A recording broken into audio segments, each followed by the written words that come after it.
Yeah, I mean, we got the UGA guys popping off right now for whomever that is on. I can't see it. I think it's Rem versus someone else, but I don't know who it is. But here we go. We got the Robin versus Sonic coming in on PS2, just like we thought. So now I think part of this matchup, Shope, is going to be how iGreg is able to stall until that Levin sword is online, and you can already see that coming out with just the immediate level 1 Thunder spam. Yeah, just trying to do that. Oh, my Lord, almost got gift with the spring. But Arcwin is such a large, ability to recover there. So able to get back. But right now, Sonido in complete control. This is how you want to play Sonic, taking no damage and just peppering them with some damage on your own as that homing attack comes out. But there's that Levin sword I'm talking about. Neutral covered so much space, getting Sonic off. I think one thing that's going to be pretty interesting to see how iGreg utilizes this is a lot of Robins will actually utilize their projectiles when they catch the book or the Levin sword as a way to extend their combos. So we can see iGreg's already cycling through the Levin sword pretty quickly. He's already on his second one. And keeping Sonido in the corner, doing a really good job of just kind of spacing out, using these aerials that extend around, hit twice, just to create space and keep Sonido pinned down to one location. Hey, man, to quote my boy Yipes, you got to spend that cash to get that ass, all right? So if you got a Levin sword on deck, you better use it. Don't worry about waiting it, all right? Throw it out there. And that's what I love to see is Greg is cycling through them very quickly, and it's put him right back into this first stock percent count as that spring is not going to quite get the knock on it, but he doesn't have Arcwin backed up. Not going to need it, though. That back air is going to take him to the blast zone. Man, what attack coming out from Greg to secure that stock and maintain his life for what he had. But now a little bit of shield pressure coming out onto the side of Sonido. I think if a shield break! Holy smokes, you are gone. That's F smash closes out, and now pretty even game. So I like iGreg getting these follow-ups, nice little grab, and just maintaining this solid corner pressure. Yeah, it really is. Here is trying to again just pepper away at it. Sonido is dancing around back and forth with side B into homing attack, and it was working early in this game, not working right now, and he's got to find a different approach option because iGreg has got the download on it. He's got the Arc Thunder. The F smash is going to, or excuse me, I think that was the down smash actually is going to come out and cover so much space. And in a set where Sonido put 80% on quickly, now he's down about 80% on stock 2 and doesn't look like he has a real answer. Yeah, I think one of the things is Sonido has started dialing up the aggression, and that while that is pretty hallmark to Sonido, it's almost working against him now because iGreg is waiting for these aggressive options to come out and easily punishing it consistently. Yeah, you can see Greg is playing with such poise right now, man. He has got no panic in his gameplay.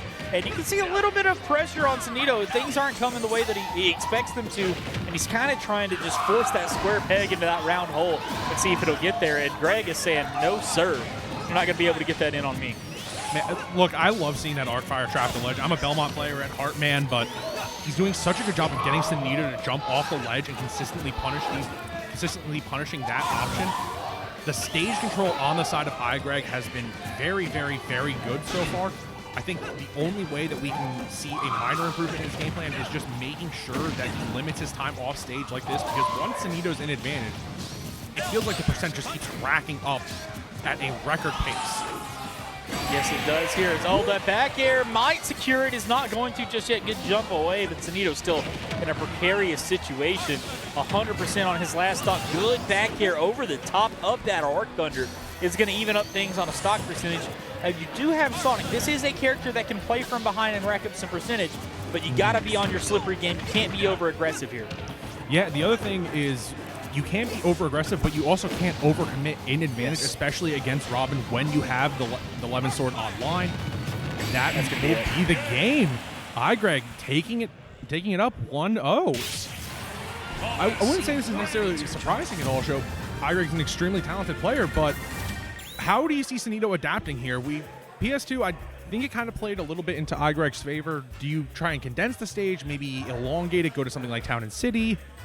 You know, that's really the interesting question here. And I'm interested to see, I think honestly he would go for a Kalos if he gets a chance, but I think that's probably going to be banned out because I think that would do really a lot for him in terms of recovery, potentially even stopping some Arc Fire or Arc Thunder stuff near the ledge, but they are just going to run it back to Pokemon Stadium 2 here. I don't think that there was an issue necessarily with the stage on this. as he does go to the Snake in the Robin matchup. And this may just be, again, we've seen the Snake come out a lot more recently. Maybe he's just putting so many more hours into the Snake that his Sonic is starting to feel a little bit rusty, as weird as that sounds, right, Doug's? But if you're putting hours into another character, you go back to your main, sometimes it doesn't feel quite as clean. So he's going to go to the Snake here in game 2. Yeah, and I do like the idea of the Snake here, where how the grenades are going to interact with some of these projectiles from Robin.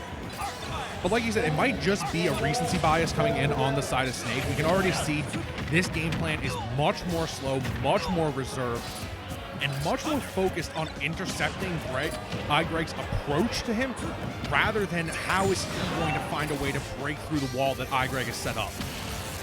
Yeah, I agree. I love that right there.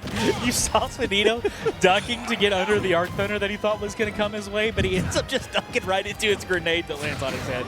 So I thought that was kind of hilarious. But either way, the up tilt will take the first stock, and that patience from Sonido here on the Snake working out so far. Yeah, I mean, the one thing that I like seeing is how Sonido is just controlling.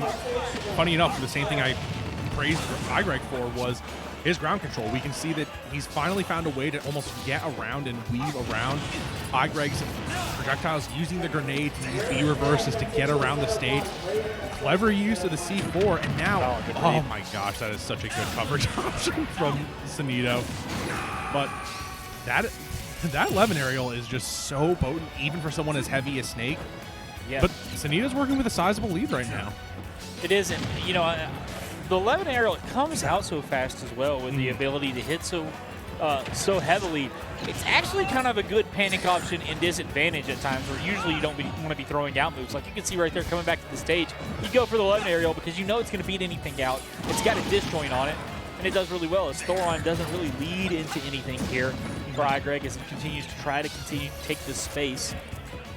The one thing I do like seeing, though, is that Sonido is almost taking the stage in a battle of, like, quarters, where he'll go to halfway, comes up to the platform right here, and then just slowly recedes and doesn't give up the whole stage right away.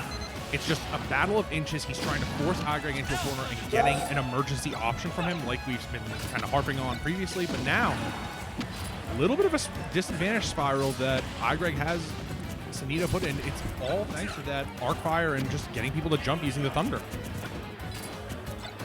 That he is now, again, trying to stay on this platform and stay away. Sonido just looking like he's not sure exactly how to close out this stock unless Greg comes at him, or he's playing it safe and patiently, which I think is probably his move here. But Greg continues just to pepper him away with just one small projectile after another. Again, you get the Thunder hit from across the stage. Actually, I think it was the Yell Thunder. But the C4 going to cover that platform. This is where Sonido wants to be. Stage control near the edge of the stage. Dash attack gets the kill. And finally, we see that to the last stock here for iGreg after it was quite a while there. But again, his adaptations, Greg's, have been throughout this set so good at coming back against Sonido. I do like seeing that Sonido is now kind of just going to more of like a chip shot approach, where we've seen before it was, all right, we're going to segment the stage, use grenades, but now with the victory like so close for Sonido, it's just waiting for an option. A counter punch comes in, and when you're near 93%, if you get over that 110 benchmark, so I think the up tilt just straight up seals it with the rage that Sonido has. Yeah, I think you're exactly right here now. Oh, Nosferatu, though, that's huge for iGreg, and that's a very, very good option, especially if somebody's going to be sitting in shield to get some percentage back. Finding a way to just at least set up some corner pressure, and a very, very good 11 aerial closes out the stock for iGreg. Again, aggressively coming back with that 11 aerial off stage. Arc Thunder does 20% on its own right there. A few more of those. You're going to be right back in this, Greg. Last stock situation for both of these players. Up tilt would probably do it for Sonido. That's why you see him sort of fishing for it there under the platform as he sets up the grenades. But Greg's doing a good job of trying to avoid most of these. Does get hit on the backside by that one, though. I know it's not something that is one of the prettier win conditions, but if you look at the clock, Sonido's got time to burn. Especially with a percent lead like this, you have time to burn. Keep slow playing it, keep kind of burning the candle, and make iGreg force a decision. We know at 117, especially with 11 sword online, iGreg's going to start looking for those kill confirms around that 50-60% marker. Yeah, he definitely is here. Levin is trying to come back on. I like this. Sonido taking a little bit of space, getting close. That might do it. Down throw, not going to do anything off of it, though. May not have had to confirm it. That percentage, don't think he actually did. Was thinking that Greg was probably going to roll there. But now if he gets grabbed again, that should be it.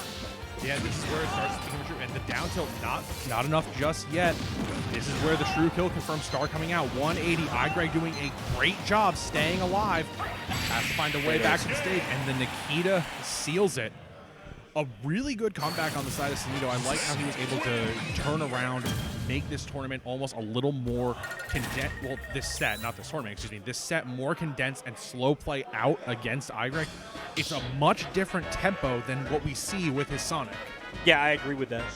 It was, and that may be sort of the reason that he switches to the Snake, because a lot of players, when they play a certain character, even if in your head you're like, I need to play it more patient on this Sonic, I need to play it a little more patient, I need to wait on it. Your tendency, your play style, the years and years of playing it as a more aggressive Sonic sometimes take over when you don't really need to. So when you switch off that character to a different one, you can get some of those tendencies kind of out, right? And you can make sure that you're actually playing a little more patiently because you've trained yourself to play more patiently on Snake through your time in playing. Yeah, and I think, to your point, it's also just about how you carry your habits as a player over from character to character. We can already see iGreg now going back to that game plan we saw in Game 1, just peppering in a lot of these special moves to try and commit Sonido to some type of option and force an early trade. Trying to force those trades early here, as he does get him C4 there. I think one thing we do have to almost account for, Joe, is how iGreg, we said this earlier on with Vendetta and Jazzo, where they're making trades count for every hit. You are on a clock against Snake when every hit counts. There's so much damage. They're not the most beautiful combos, but they add up damage so fast, whether it's through a grenade, into an aerial. We can see already at 103 and almost dying to that up air. Almost dying right there. Now a dash attack does come in. Going to sit here near the platform. Just wait under it. I think he wanted the up tilt there, but that falling 11 aerial does create the space. But again, Sonido avoiding so much damage here, not taking any of the hard hits from the Robin. Parry there into the down tilt, and again, just racking up percent to the point where you get one up tilt, you even get a down tilt starting pretty soon, you're going to start getting some stocks. I think the one thing that I like seeing from Sonido that you just hit on was how fluid he's almost moving around this projectile minefield, because you not only have to account for your own with the explosions, but Robin's in terms of the thunder, the arc fire. Sonido is doing a great job of setting up a trap network and constantly punishing iGreg for it. And what a trade with the mortar. Sonido setting that up early and doing really good there. So I think, again, we've talked about it. iGreg had been coming, especially off that left side of the stage, back aggressively with those 11 aerials. So I think that was a calculated risk from Sonido to say, I'm going to set up this mortar because I know when he comes back aggressively, I'm going to take it to the face, but he's not going to be able to get out of in-lag, and it's going to get the stock. So very good from Sonido to recognize that habit and take it to the chin and punish him for it. Yeah, really good job coming in from Sonido. I like seeing how that was set up. And look at this, just a couple of those aerials already puts iGreg at 57%. Whoa! Okay. Okay. Not sure what happened there. Sonido looked like he had a punish on iGreg when he whiffed that Nosferatu, but I think he flubbed his inputs, and Greg doesn't let him get away with that. Immediately comes in with a punish. I think that might have been the Thoron. I'm not 100% sure what ended up there. Almost like when a grenade into the Thoron and then he just exploded. Yeah, it just exploded out of it. So either way, though, good stuff from Greg to be able to take that stock back, but already up over 100% here on his second stock. Yeah, it is so good to see that Sonido is now just how he's adapted. Both of these players playing very well. Greg not coming off the right this side, aggressive, and Sonido with a commanding lead, only 5% onto Sonido show. This is slowly turning into a runaway train that Sonido is just looking to push on it farther in winners. Yeah, it really is right now. Sonido has such a commanding lead, and again, that clock, he's got 4 minutes left on it. It's quite a while, but he's sitting here saying, you know what, I've got no rush in this. I've got quite a lead here. No need for me to do anything that puts me at risk. Continue to take the stage as he gets the down air, and now Greg is in a rough situation. That is a lot of percent. What's the Nosferatu? I thought it was going to hit. This one finally does. Gets a little bit of that health back. Still in the triple digits, though, so this is comeback time if you are in iGreg's position. Have to find a way to get around the Nikita. Border there, sets it up, but I want to point out what Sonido did there. He used the C4 to weaken the shield so that he could shield poke with a dash attack again, just showing his mastery of a character that he is known for on this Snake. As he uses the Nikita here, almost wraps it back around to get the up B, but he's not going to get it just yet. His falling 11 aerial creates a little bit of space. iGreg's to the middle of the stage trying to charge up here, but is he going to find anything, Duns? No, not just yet. The Nikita connects, and that's it. Sonido closes out 2-1. Really good adaptations coming in on the side of Sonido. We hinted at this earlier on in the set that we might see the Snake come